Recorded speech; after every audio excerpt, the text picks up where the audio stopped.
बिस्मिल्लाहिर्रहमानिर्रहीम। Self assessment exercise 5.4 है। Look at the figure 5.9 and predict the boiling point of the 4 liquid at normal atmospheric pressure.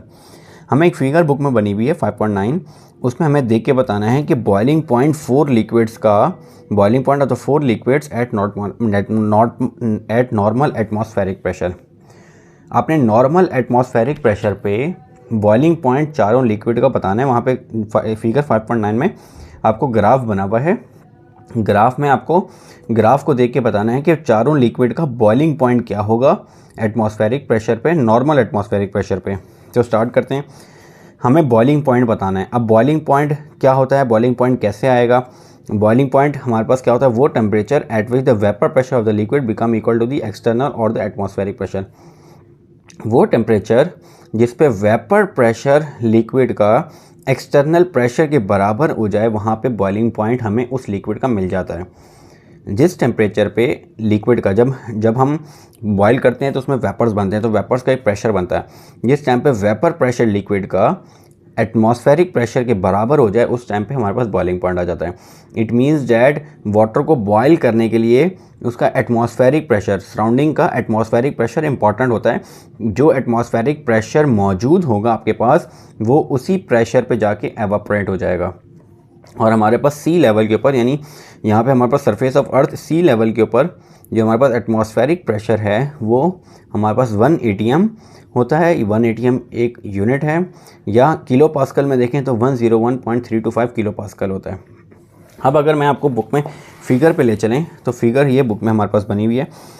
यहाँ पे अगर मैं chloroform पे आ जाऊँ, आपके पास मैं लिक्विड पहले आ जाता हूँ क्लोरोफॉर्म पे।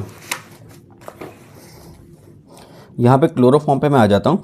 क्लोरोफॉर्म का ये ग्राफ बना हुआ है। सबसे पहले पहली जो हमारे पास ग्राफ है वो क्लोरोफॉर्म का है। अब क्लोरोफॉर्म में नीचे different temperatures in degree centigrade given हैं, और यहाँ पे डिफरेंट वेपर प्रेशर्स हैं। अब हमें ये बताना है कि क्लोरोफॉर्म किस टेम्परेचर पे जाके क्लोरोफॉर्म बॉयल होगा। तो बॉइलिंग पॉइंट के लिए हमने डेफिनेशन देखी। बॉइलिंग पॉइंट के लिए डेफिनेशन क्या हमारे पास, कि जिस टाइम पे वेपर प्रेशर एटमॉस्फेरिक प्रेशर के बराबर होगा तब वाटर बॉयल होगा। कोई भी लिक्विड, लाजमी नहीं है वाटर। तो हमारे पास जो एटमॉस्फेरिक प्रेशर है, यहाँ पे आम पे अर्थ के ऊपर, अर्थ की सरफेस के ऊपर एटमॉस्फेरिक प्रेशर जो होता है वो 1 atm होता है। 1 atm जो बराबर होता है 101.325 किलो पास्कल के, यानी ये एटमॉस्फेरिक प्रेशर है। तो जिस टाइम पे वेपर प्रेशर इस प्रेशर के बराबर होगा, वो हमारे पास बॉइलिंग पॉइंट हो जाएगा। जिस टेम्परेचर पे आपका वेपर प्रेशर इस प्रेशर के बराबर हो जाएगा, विच इज़ एटमॉस्फेरिक प्रेशर, तो आपके पास वो टेम्परेचर बॉइलिंग पॉइंट हो जाएगा। अब अगर मैं यहाँ पे देखूँ, डिफरेंट टेम्परेचर्स हैं। यहाँ पे डिफरेंट आपके पास वेपर प्रेशर किलो पास्कल में गिवन है। किलो पास्कल की डिफरेंट रीडिंग्स गिवन है। यहाँ पे हमारे पास किलो पास्कल की डिफरेंट रीडिंग्स गिवन है। और ये 100 और 100 से थोड़ा सा ऊपर जहाँ पे ये लाइन लगाई हुई है, यहाँ पे ये प्रेशर जो है 101.325 किलो पास्कल है। ये हमारा पास एटमॉस्फेरिक प्रेशर है। और जिस पॉइंट पे, जिस टेम्परेचर पे आपका वेपर प्रेशर इस प्रेशर को जाके टच करेगा, एटमॉस्फेरिक प्रेशर को, उस टेम्परेचर पे आपके पास लिक्विड बॉयल हो जाएगा। तो अगर मैं क्लोरोफॉर्म का चार्ट देखूं, तो यहाँ पे क्लोरोफॉर्म का चार्ट हमें क्या बता रहा है, जैसे ये चार्ट बता रहा है ये टेम्परेचर यहाँ से इंक्रीज़ होता जा रहा है, तो ये वेपर प्रेशर भी बढ़ता जा रहा है। देखें ग्राफ ऊपर को जा रहा है। इट मीन्स दैट टेम्परेचर मैं बढ़ा रहा हूँ, तो आपके पास प्रेशर भी, वेपर प्रेशर भी बढ़ता जा रहा है। अगर मैं इस पॉइंट पे देखूँ तो टेम्परेचर 20 है।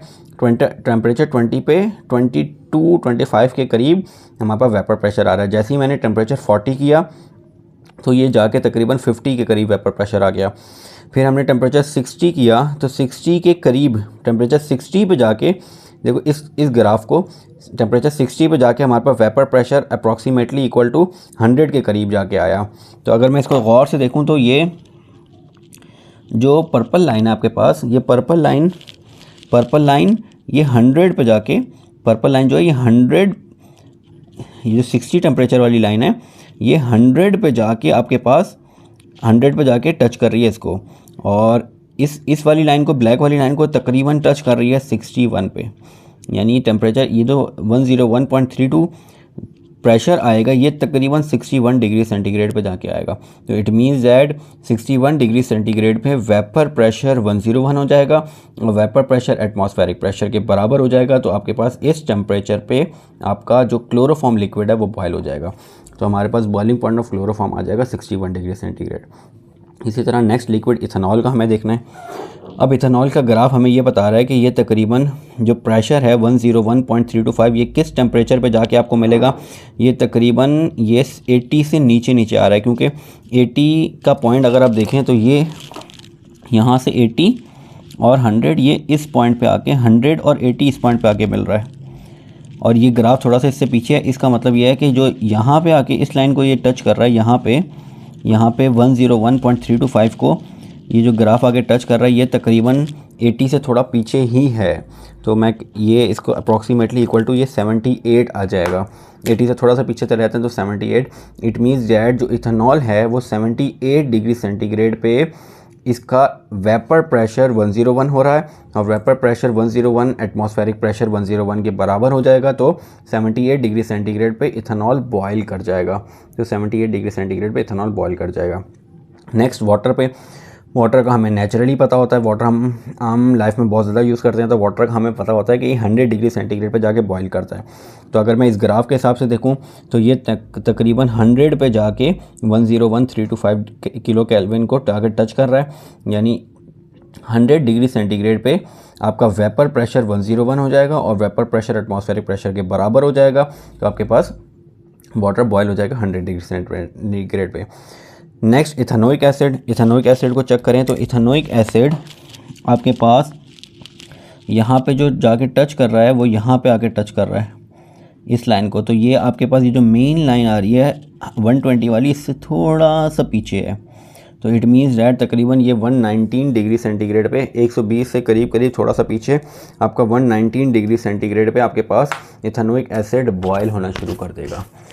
तो आपको सिर्फ ग्राफ से ये चेक करना है कि किस टेम्परेचर पे वेपर प्रेशर आपका एटमॉस्फेरिक प्रेशर के बराबर हो जाता है। अगर किसी ऐसी इन्वायरमेंट में चला जाऊँ जहाँ पे आपके पास वेपर प्रेशर एटमॉस्फेरिक प्रेशर कम हो जाए, हमारे पास सी लेवल पे एटमॉस्फेरिक प्रेशर 101 होता है। अगर फॉर एग्जांपल आपके पास किसी जगह पे एल्टीट्यूड पे चले जाएं, वहाँ पे 80 किलो पास्कल अगर आपके पास फॉर एग्जांपल एनवायरमेंटल प्रेशर यानी एक्सटर्नल प्रेशर आ रहा है, तो इट मीन्स दैट जब वेपर प्रेशर 80 पे पहुंचेगा तो ये सारे इस टेम्परेचर पे उन टेम्परेचर पे बॉयल हो जाएंगे। मतलब अगर मैं कहूँ कि वहाँ पे एनवायरमेंटल प्रेशर जो है वो 80 है, तो जैसे ही वेपर प्रेशर क्लोरोफॉर्म का 80 को पहुँचेगा उस टाइम पे जो टेम्परेचर होगा ये तकरीबन 57 के करीब कुछ आ रहा है।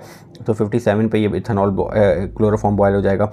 इसी तरह जब एनवायरमेंटल प्रेशर 80 होगा तो आपका जब वेपर प्रेशर 80 को पहुंचेगा तो क्लोरोफॉर्म तकरीबन आपके पास ये 70 के करीब राउंड ऑफ कहीं भी जाके बॉयल होगा। और इसी तरह वाटर जो है 80 एटमॉस्फेरिक प्रेशर पे, जब एटमॉस्फेरिक प्रेशर 80 होगा तो वेपर प्रेशर जैसे ही 80 को पहुंचेगा तो ये टेम्परेचर बनता है तकरीबन 90 कुछ 95, 96, 97 के करीब जाके वाटर बॉयल होना शुरू कर देगा। तो इसी तरह क्लोरोफॉर्म का। तो आई थिंक सो ये आपको क्लियर हो गई होगी सेल्फ असेसमेंट एक्सरसाइज 5.4। इंशाल्लाह नेक्स्ट वीडियो में नेक्स्ट सेल्फ असेसमेंट को स्टार्ट करते हैं। अस्सलामु अलैकुम।